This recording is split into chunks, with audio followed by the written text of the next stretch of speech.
Hello, everyone. My name is Ayana, and I will be discussing the benefits of influencing policy development by engaging in identifying potential allies and opponents, as outlined in step number 6 in the Center for Community Health and Opponent 2017 Toolbox to help advocate for better anti DEI policies to enhance fairness and prevent discrimination. Before I go deep into step number 6, I will identify what is DEI and the reason behind dismantling DEI. According to RSIL 2022, DEI stands for Diversity, Equity, and Inclusion. DEI programs were created to provide different marginalized groups a better opportunity to thrive in their local communities. Why dismantling of DEI? The reason behind it, originally DEI was created to improve individuals' lives, and however, certain groups were still found to be unemployed or at a disadvantage to other groups while having this policy in place that was supposed to prevent financial insecurity and inequalities. So, social workers can utilize their knowledge by engaging step number 6 to address the relevant barriers that are associated with DEI and why they are against DEI because of the harmful race stereotypes that has been associated with DEI over the past years that has caused a lack of resourcefulness for people in the community. So, let's dive deeper into step number 6, indicate potential allies, opponents of policy development efforts as part of policy development, which will help social workers advocate for increased policies for anti-DEI.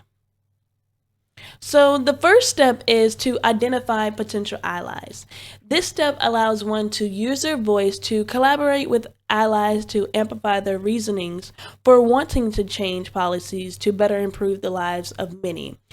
This step makes it easier for the advocate to be able to engage and develop stronger relationships with individuals in the community by amplifying their voice, which would allow them to be heard by policymakers.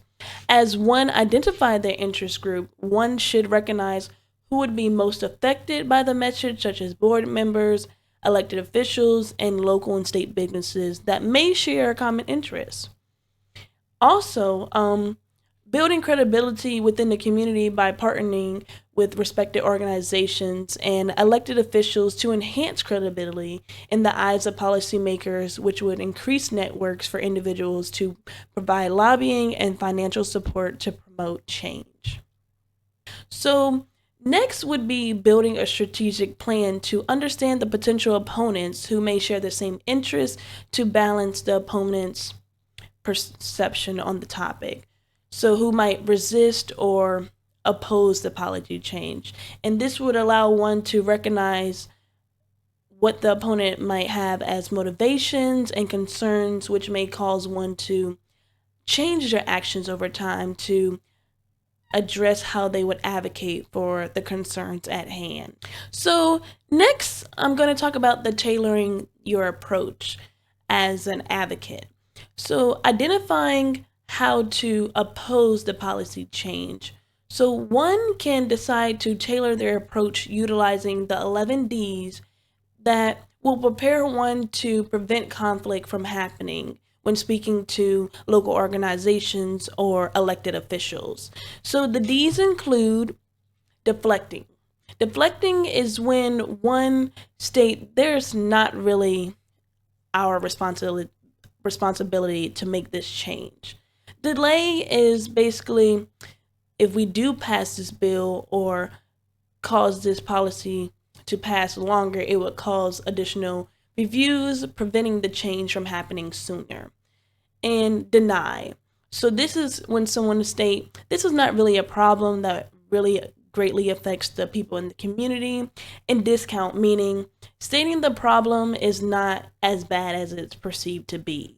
And deceive, one would possibly suggest there's no accurate information on that subject presenting to be a problem. And another D is divide, which would opponent possibly would say, well, I have other officials that believe the opposite of what you believe at this time, and this is probably not a good approach to take. And Another would be dissify, which one would try to offer a less effective alternative. And discredit. One would possibly mislabel the advocate as maybe like a soft headed liberal. And D for destroy would be destroy the efforts that have already been in place. And lastly would be deal, which when someone would possibly try to encourage to like just be happy with like an alternative to prevent the social worker and advocate for proceeding with the idea. And now I'm going to talk about the benefits of identifying potential allies. So, in the social work profession, it is beneficial to utilize the influencing policy development toolbox as a way to advocate for policy changes to better improve the quality of lives for marginalized groups. When advocates decide to engage step number 6, it can help lead to improved policy outcomes, enhanced accountability, and increased transparency. Lastly, I will be identifying the benefits of potential allies and opponents. So basically, understanding and engaging likely opponents is beneficial when developing a proposed policy change because one can develop a more effective plan by understanding what could happen when engaging with others in the community. And these steps allow one to have a more effective plan to develop a strategic policy planning while building stronger networks and creating more exclusive plans and sustainable policy solutions.